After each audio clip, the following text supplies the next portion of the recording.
Good morning students. आज हम जो है बुद्धिज़्म पढ़ने वाले हैं। और जैसा कि हम सब जानते हैं कि बौद्ध धर्म के संस्थापक महात्मा बुद्ध ही वही माने जाते हैं। और चूँकि कपिलवस्तु नामक राज्य में इनका जन्म हुआ था, बचपन का नाम सिद्धार्थ था। और आपको ये सब पूरा लाइफ हिस्ट्री आप पहले के सेमेस्टर में पढ़ चुके होंगे जब आपने बीए किया होगा, और नहीं भी किया है तो आप जो है इसको गौतम बुद्ध की लाइफ हिस्ट्री आप खुद पढ़ लेना, क्योंकि मेन जो फिलोसॉफिकल बातें हैं वो मैं आपको यहाँ पर पूरा बताना चाहती हूँ। जैसे बुद्ध को बोधि की प्राप्ति, बोधि मतलब कि क्या, इनलाइटमेंट हुआ था उन्हें, और एक आकस्मिक ढंग से हुई थी जिसको कि अद्भुत माना जाता है ना। तो अब अपन सत्य का जो दर्शन हुआ था उन्हें, जैसे हम ये बात करते हैं कि गौतम बुद्ध का स्वयं का ये कथन है कि उनका शरीर, उन्होंने ये कहा था कि मेरा शरीर दिन प्रतिदिन दुर्बल होता गया तपस्या को करते हुए, है ना। और जब सत्य का ज्ञान तब भी उनको नहीं हुआ, तो उनका ये कहना था कि ये सम्यक मार्ग नहीं है। फिर तपस्या के प्रति उनका दृष्टिकोण फिर धीरे धीरे बदलने लगा। फिर वो बोधि तरु के नीचे, बोधि वृक्ष के नीचे तपस्या करने के लिए, ध्यान करने के लिए ध्यानावस्था में बैठ गए सत्य का दर्शन करने के लिए। और उन्होंने दृढ़ संकल्प किया कि जब तक मुझे जो है ज्ञान या बोधि प्राप्त नहीं होगी, मैं अपने स्थान से अलग नहीं होऊंगा। और वहाँ उन्हें अद्भुत समय तक, फिर कई समय बिताने के बाद में उन्हें ज्ञान की प्राप्ति हुई, जिसे कि हम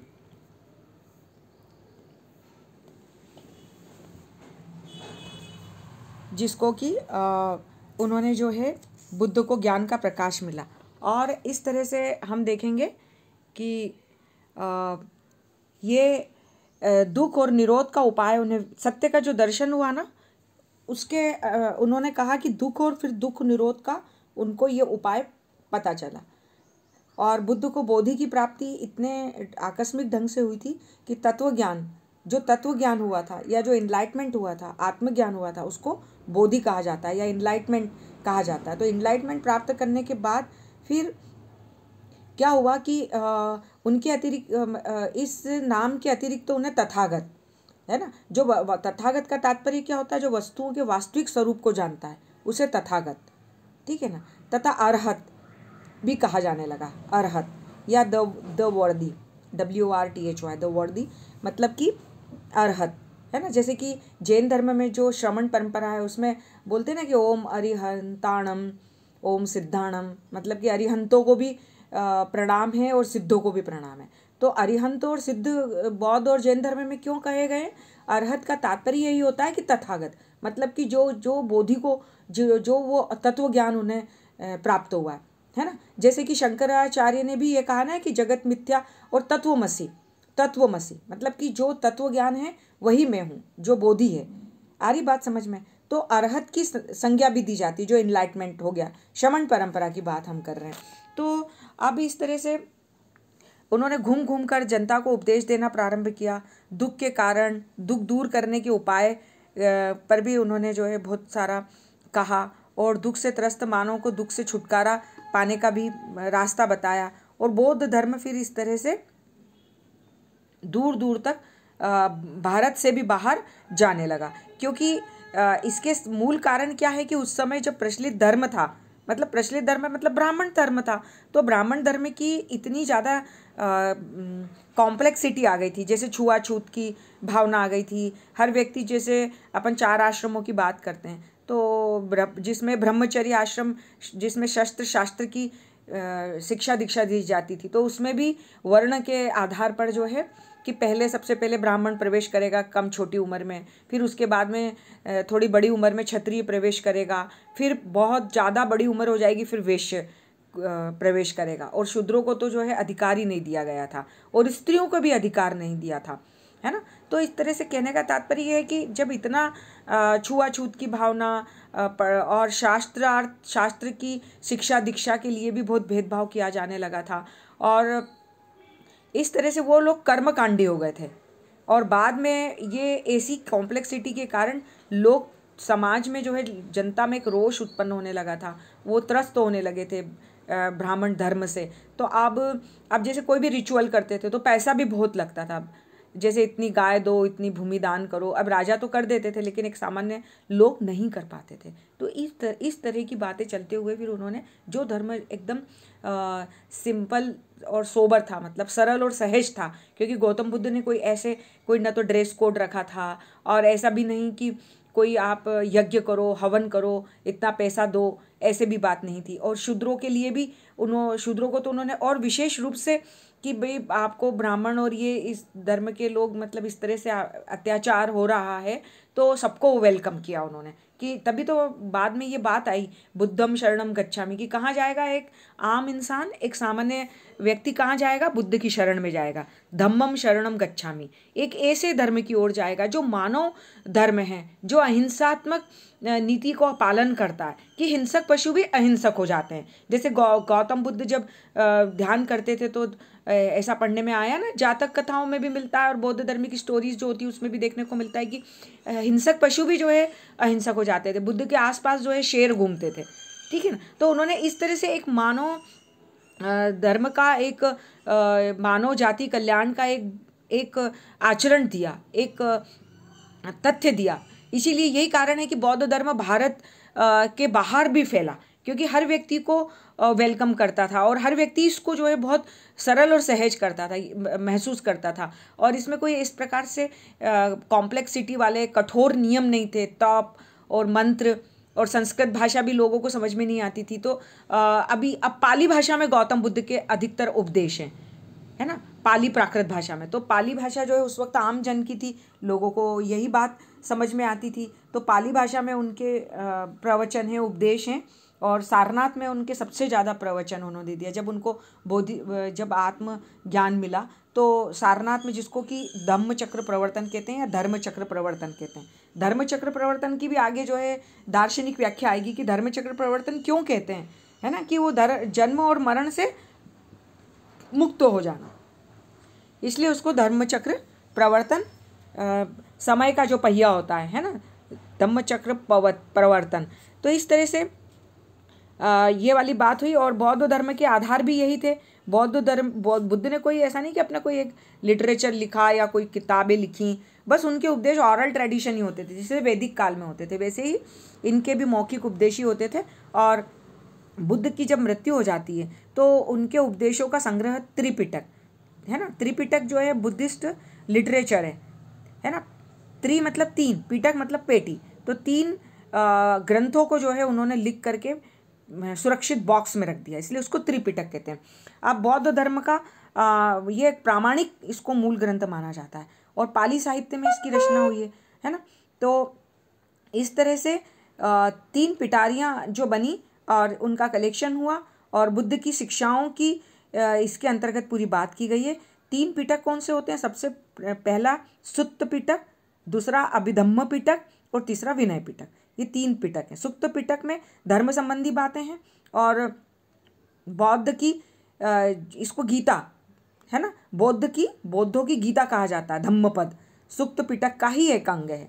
और अभिधम्म पिटक में क्या है? बुद्ध के दार्शनिक विचार, जो फिलोसॉफिकल थॉट्स हैं, the collection of philosophical thoughts into the Abhidhamma Pitaka, है ना, इसका संकलन किया गया है। अब बुद्ध के मनोविज्ञान संबंधी भी विचार जो हैं, है ना, कि किस तरह से उन्होंने मनोविज्ञान संबंधी जो बातें कही हैं, जो तथ्य कहे हैं, वो भी इसी में है, अभिधम्म पिटक में ही संग्रहित है। तो विनय पिटक में नीति संबंधी बातों की भी व्याख्या हुई है। इस तरह से भिक्षुओं के जीवन चर्चा का भी संकेत किया गया है। अब त्रिपिटक की रचना का जब हम समय देखते हैं तो ईसा से 3री शताब्दी पूर्व माना गया है। मतलब कि आप ऐसा बोलो कि ईसा से 3री शताब्दी पूर्व, मतलब 3rd सेंचुरी BC माना गया है, ठीक है ना। अब बौद्ध धर्म की प्राचीन पुस्तकों में त्रिपिटक की बात हम न करें तो एक मिलिंद पन्हो भी एक उल्लेखनीय ग्रंथ हमको मिलता है ना, जिसका कि बौद्ध शिक्षक जो है नागसेन ने इसकी रचना की है। और एक यूनानी राजा था मिलिंद या मिनांडर, और मिनांडर जो है यहाँ बौद्ध धर्म से बहुत प्रभावित हो गया था। तो फिर उसका पूरा जो वर्णन है पूरा इसके अंतर्गत है कि नागसेन से उसने क्या क्या पूछा मिलिंद ने या मिनांडर ने। तो उन दोनों के जो कन्वर्सेशन है वो मिलिंद पन्नो नामक इसमें ही संकलित है। अब बुद्ध जो है एक तरह से लोगों के जो सबसे महत्वपूर्ण विषय हैं जैसे आत्मा है, ईश्वर है, जगत है ना, तो उनके प्रति जो है वो उदासीन हैं। मतलब इन बातों का वो प्रश्नों का बिल्कुल भी जवाब नहीं देते हैं, बिल्कुल भी। जैसे विश्व जो है इटर्नल है, शाश्वत है, क्या यह विश्व नॉन इटर्नल है, फाइनाइट है, सीमित है, असीमित है, आत्मा और शरीर एक ही है कि अलग अलग हैं, जैसे द्वंद्वात्मक, डायलिस्टिक है ना, डायलिटिक, मोनोथिज्म वाली जो बात है ना, कि मृत्यु के बाद क्या तथागत का पुनर्जन्म होता है, मृत्यु के बाद तथागत का पुनर्जन्म क्या नहीं होता है, पुनर्जन्म होना और न होना दोनों ही बातें क्या सत्य हैं। ये सारी बातों में पाली की साहित्य में जो बौद्ध धर्म की शिक्षाएं संग्रहित है, जिसको कि इंटरमिनेबल क्वेश्चंस कहा जाता है, इन वो पूरा इसी पूरी की बातों के मतलब सार जो है इसी पुस्तक में है। तो इस तरह से उन्होंने बौद्ध धर्म ने मतलब बुद्ध ने इन प्रश्नों का उत्तर अपने मौन में दिया है। इस बात को बिल्कुल भी उन्होंने इसको कुछ नहीं बोला है, क्योंकि इसका बात अपन आगे पूरा इसका डिस्क्रिप्शन पढ़ेंगे। अब बौद्ध धर्म में बौद्ध के द्वारा बताए गए 4 नोबल ट्रूथ हैं, वो हमको ज़रूर पढ़ना चाहिए, है ना। 4 नोबल ट्रूथ कहाँ गया?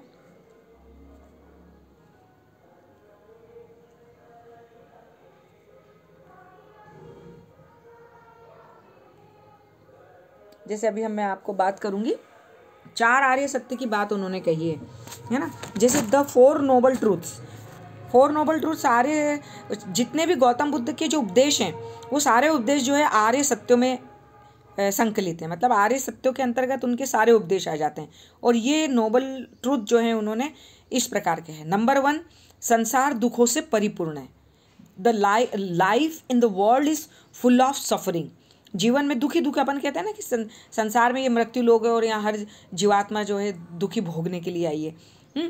तो ये नंबर 1 हो गया कि संसार दुखों से परिपूर्ण है। Life in the world is full of suffering.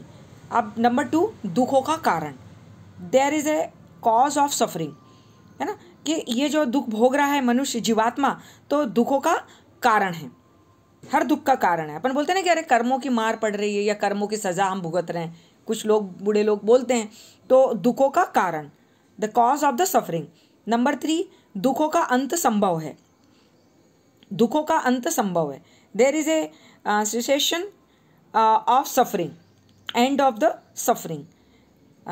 जैसे आप कुछ अच्छे कार्य करोगे, है ना, तो दुख खत्म ही हो जाएंगे, कट जाएंगे दुख। दुखों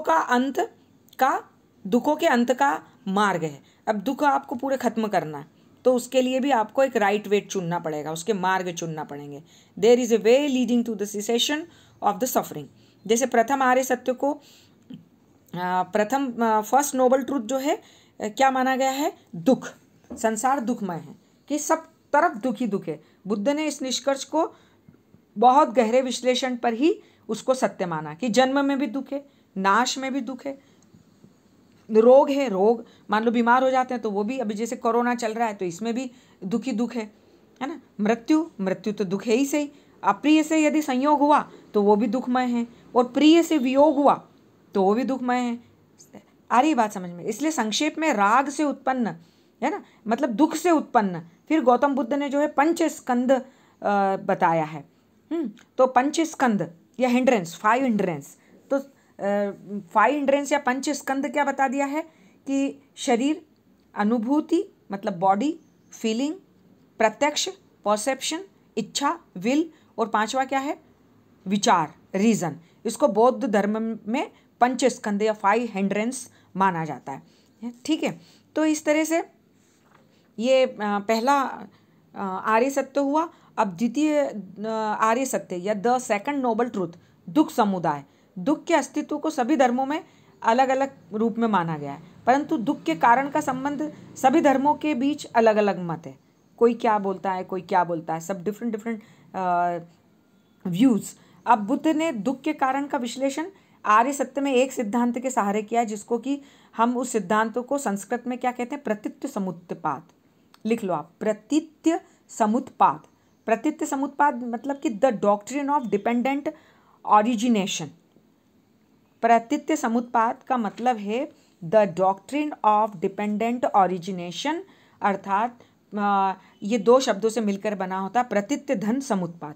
प्रतीत्य का अर्थ है किसी वस्तु के उपस्थित होना, उपस्थित होना होने पर, मतलब डिपेंडिंग, डिपेंड तब होंगे जब कोई उपस्थित होगा, है ना। और समुत्पाद, समुत्पाद का अर्थ है किसी अन्य वस्तु की उत्पत्ति, ऑरिजिनेशन, मतलब किसी के उपस्थित होने से वो किसी अन्य वस्तु की उत्पत्ति होती है। इसलिए प्रतीत्य समुत्पाद का एक पूरा शाब्दिक अर्थ हम ऐसे निकाल सकते हैं कि वस्तु के उपस्थित होने पर किसी अन्य वस्तु की जब उत्पत्ति होती है, अर्थात एक के आने से दूसरे की उत्पत्ति। अपन बोलते हैं ना, आप आए बाहर आई, फॉर द एग्जाम्पल, कि आप आए बाहर आई, तो आप आए हो इसलिए बाहर आई है, तो एक की उपस्थिति हुई इसीलिए जो है दूसरे की उत्पत्ति हुई, है ना। तो प्रतीत्य समुत्पाद के अनुसार ए के रहने पर बी का अस्तित्व होगा, प्रादुर्भाव होगा, ठीक है ना। और इस तरह से फिर ब के रहने से फिर बी के रहने फिर सी की उत्पत्ति होगी, ठीक है ना। इस प्रकार से क्या हुआ, कार्य कारण सिद्धांत पर आधारित है ये, एक तरह से कि कारण हुआ ना कि वो आया, अब उसका कारण है, तो इसलिए जो ये प्रमाणित करता है, इट प्रूव्स दैट कि प्रत्येक कार्य अपने कारण पर आश्रित है, ठीक है ना। तो प्रतीत्य समुत्पाद का मतलब क्या हुआ कि प्रत्येक विषय का कुछ न कुछ कारण होता है। आप आए तो बाहर आए, बाहर आनी थी इसलिए आप आए, आ रही बात समझ में। तो कोई भी घटना अकारण उपस्थित नहीं होती, इसलिए दुख को क्या माना है, एक घटना माना है। बुद्ध धर्म में दुख को जरा मरण कहा गया है। जरा मतलब कि ओल्ड एज, है ना, बूढ़े हो जाना, और मरण मतलब कि मृत्यु, बूढ़े होकर के मरना। तो जरा मरण का शाब्दिक अर्थ वृद्धावस्था और मृत्यु में होता है। फिर भी जरा मरण संसार के समस्त दुख आदि का प्रतीक है। इसलिए फिर जरा मरण का कारण बुद्ध के अनुसार रीबर्थ, उन्होंने जाति, तभी तो जातक कथाएं आ गई है, रीबर्थ बोला है कि बूढ़े होकर के फिर मरना, उसका कारण बुद्ध ने जो है रीबर्थ, है ना। तो जन्म ग्रहण करना ही जाति है, मतलब कि रीबर्थ है। मतलब जन्म, अलग अलग जन्म लोगे तो रीबर्थ, बार बार जन्म लोगे तो उसको रीबर्थ नहीं कहेंगे। इसलिए मानव शरीर नहीं धारण करता है तब उसे संसारिक दुखों का सामना करना नहीं होता है। मतलब यदि आपने बार बार आप रीबर्थ से मुक्त हो गए तो आपको मोक्ष की प्राप्त हो गई। गीता में कहा गया है ना कि आत्मा, जब जीवात्मा मृत्यु लोक में जन्म नहीं लेती तो फिर वो अपन बोलते हैं ना, तारा बन गए, सप्त ऋषि बन गए, मतलब कि मोक्ष की प्राप्ति हो गई, ठीक है ना। तो ये दूसरा आर्य सत्य हुआ।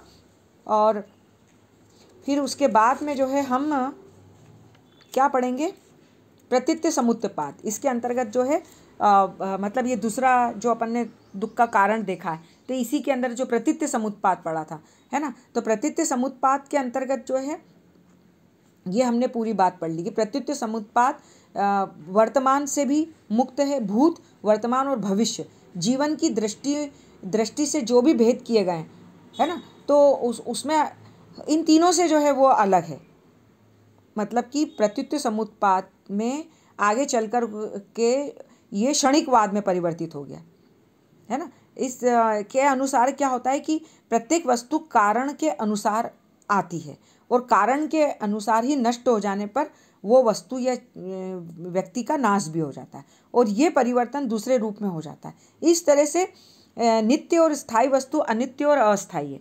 इसलिए प्रतीत्य समुत्पाद का सिद्धांत गौतम बुद्ध ने अनात्मवाद, the theory of no self के बारे में मतलब कि कहा है कि विश्व की प्रत्येक वस्तु क्षणिक है और जो चिर स्थायी तथा सत्ता के रूप में है वो मतलब कि सत्ता के रूप में यदि आत्मा को मान रहे हो तो आत्मा को चिर स्थायी मानना एक भूल है, क्योंकि गौतम बुद्ध आत्मावादी नहीं है, वो अनात्मावादी हैं। वो आत्मा की जगह जो है चैतन्य को मानते हैं। तभी तो उन्होंने कहा अप्पो दीपो भव, अपने चेतना का दीपक स्वयं जलाएं, है ना। तो उन्होंने आत्मा को प्रेफरेंस नहीं दिया, उन्होंने चेतना को दिया। अब तृतीय आर्य सत्य क्या होता है, the birth, the third noble truth,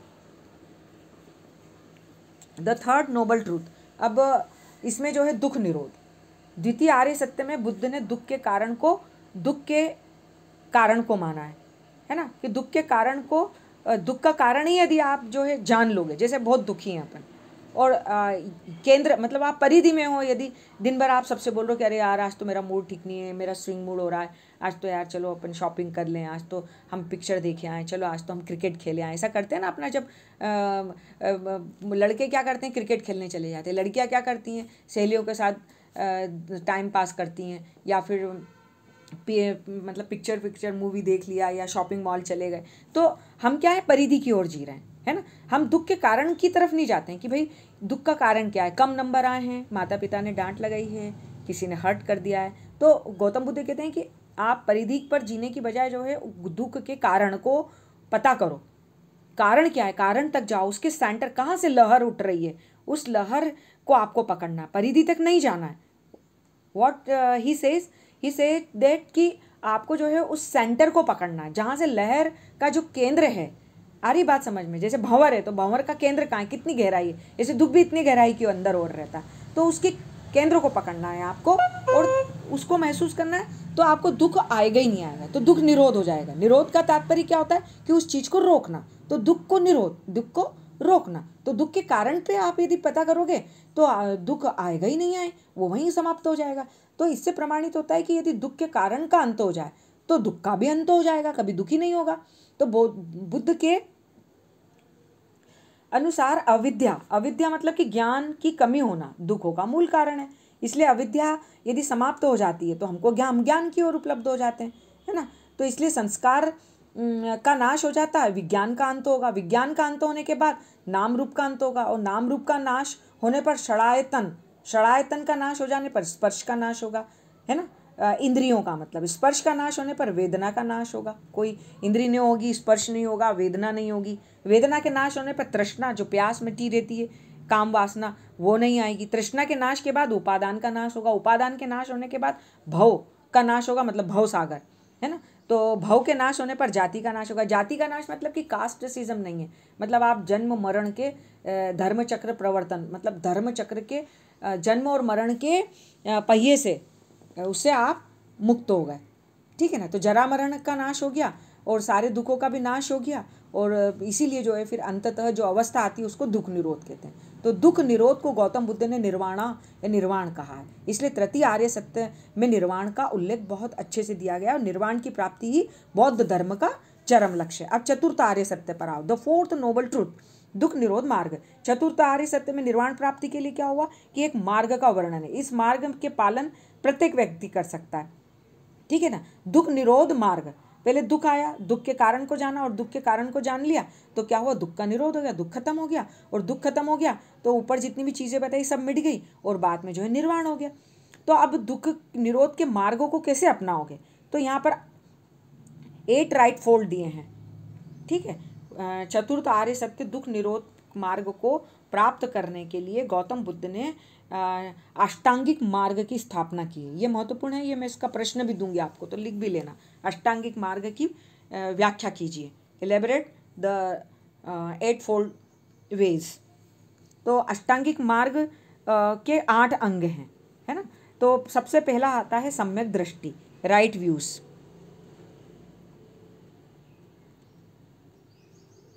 जैसे मैंने यहाँ पर आपको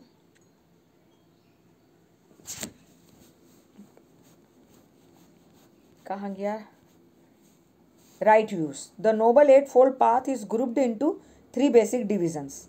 द फर्स्ट राइट व्यू मतलब कि सम्यक दृष्टि, इसको पाली भाषा में बोलते हैं सम्मादिति, है ना। सम्यक दृष्टि को सम्मादिति यहाँ पे और अच्छे से दिया है। तो this believe that there is an after life and not everything ends with the death. जीवन मतलब अपन बोलते हैं ना, जीवन को जीवन ही अपन मानते हैं, मानना ही पड़ेगा क्योंकि जीवन है। लेकिन गौतम बुद्ध क्या कहते हैं कि मृत्यु के बाद ही असली जीवन शुरू होता है, ठीक है ना। तो everything ends with the death that Buddha taught and followed the successful path to the nirvana. और उन्होंने फिर वही उसकी प्राप्ति जो है, सक्सेसफुल पाथ जो है यही बताया कि निर्वाण। तो ये जो है सम्यक दृष्टि सबसे महत्वपूर्ण है। अब दूसरा है राइट रिजॉल्व, सम्यक संकल्प, राइट इंटेंशन या फिर सम्यक संकल्प। गिविंग अप होम मतलब घर को छोड़ देना, मतलब कि वही संन्यास की ओर प्रवृत्त होना। And adopting the life of religious mendicant in order to follow the path, हर अच्छे रास्तों मार्गों को चलना और उससे धार्मिक जीवन और सन्यासी जीवन व्यतीत करना। तो वो राइट इंटेंशन होता है, सम्यक संकल्प। परंतु जब तक आप संकल्प नहीं लोगे कैसे काम करोगे। थर्ड है राइट स्पीच।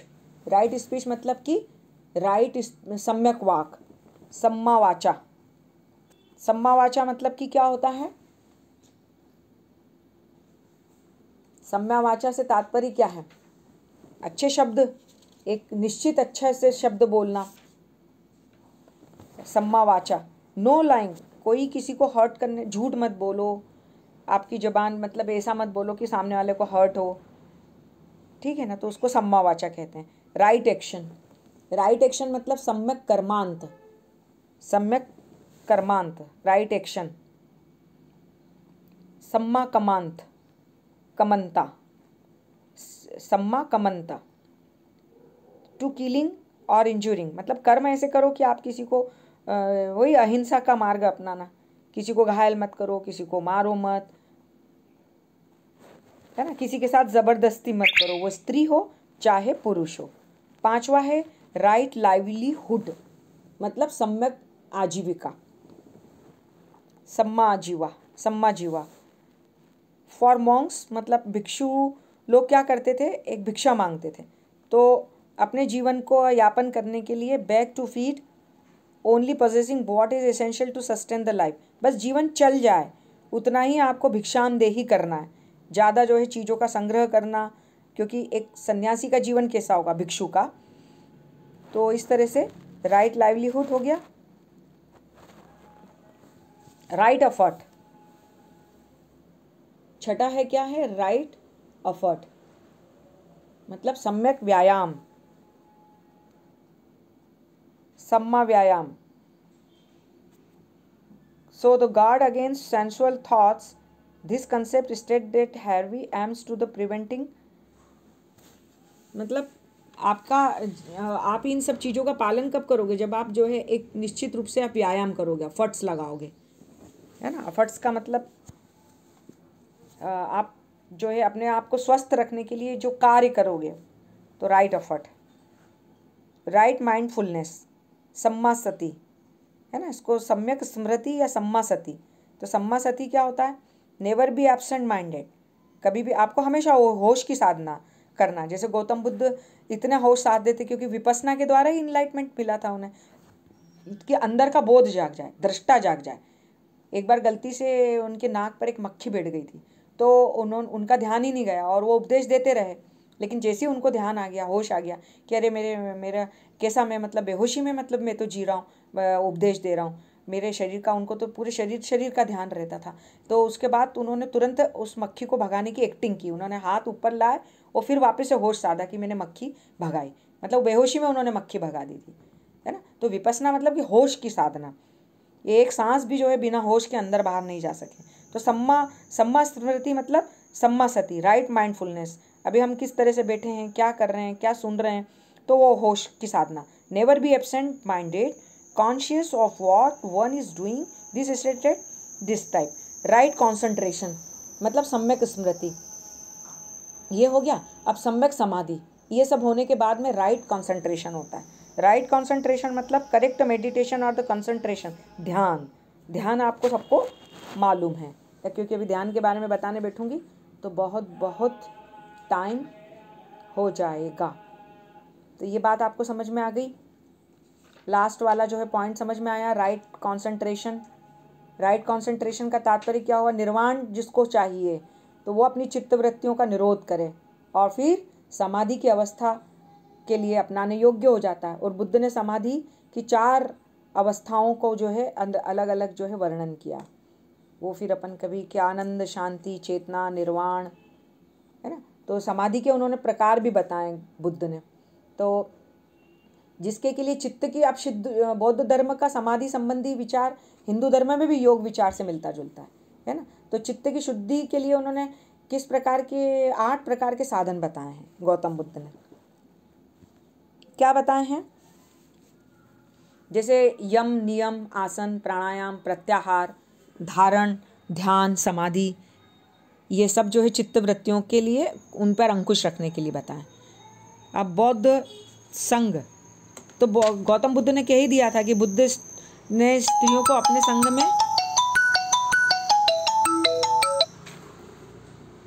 दाखिल होने का अवसर दिया था। स्त्रियों के सम्मिलित हो जाने पर बुद्ध ने कहा था कि अब हमारा धर्म 500 वर्षों तक ही जीवित रह सकेगा, क्योंकि स्त्रियों को यहाँ स्थान नहीं मिलता तो हमारा धर्म हजारों वर्षों तक जीवित रहता। तो इस तरह से बौद्ध धर्म, फिर एथिज्म, अनिश्वरवाद को मानते थे बुद्ध ने ईश्वर की सत्ता का निषेध किया है ना। ईश्वर विश्व का सृष्टा है, ये ईश्वर की सृष्टि है, ये सब जो है उन्होंने प्रतीत्य समुत्पाद के नियम से संचालित होता है, ये माना है बुद्ध ने, है ना। बुद्ध के अनुसार क्या है कि संसार प्रतीत्य समुत्पाद मतलब कारणवाद, एक है तो दूसरा है, उस नियम से संचालित होता है। तो इस तरह से ये बातें हैं। अब 2 भागों में महायान और हीनयान 2 में बढ़ गया था बौद्ध धर्म। तो हीनयान बुद्ध के उपदेशों पर आधारित है। पाली साहित्य, इस धर्म का आधार पाली साहित्य है। और शिक्षाएं क्या हैं इनकी? बहुत मौलिक और प्राचीन धर्म माना गया है। ये धर्म लंका, श्रीलंका, बर्मा आदि देशों में गया है। हीनयान में सभी वस्तुओं को क्षणभंगुर माना गया है। ये मूल मंत्र है हीनयान, क्योंकि ये ईश्वर का अस्तित्व नहीं है, इसलिए कोई मूर्ति पूजा में भी इन्होंने विश्वास नहीं किया, स्तूप भी नहीं बनाते थे।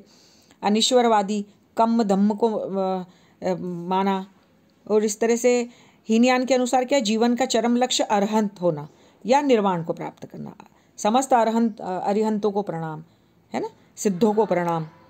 निर्वाण का अर्थ है बुझ जाना, जिस प्रकार दीपक के बुझ जाने पर उसका प्रकाश अंत हो जाता है, तो इसी तरह से ये हीनयान हो गया। और महायान, हीनयान धर्म की संकीर्णता के कारण महायान फिर का बीज आया, और यही कारण है कि महायान धर्म की सबसे बड़ी विशेषता बोधिसत्व की कल्पना है ना। और यही कारण है कि ये दूर दूर तक गया, भारत के बाहर भी गया।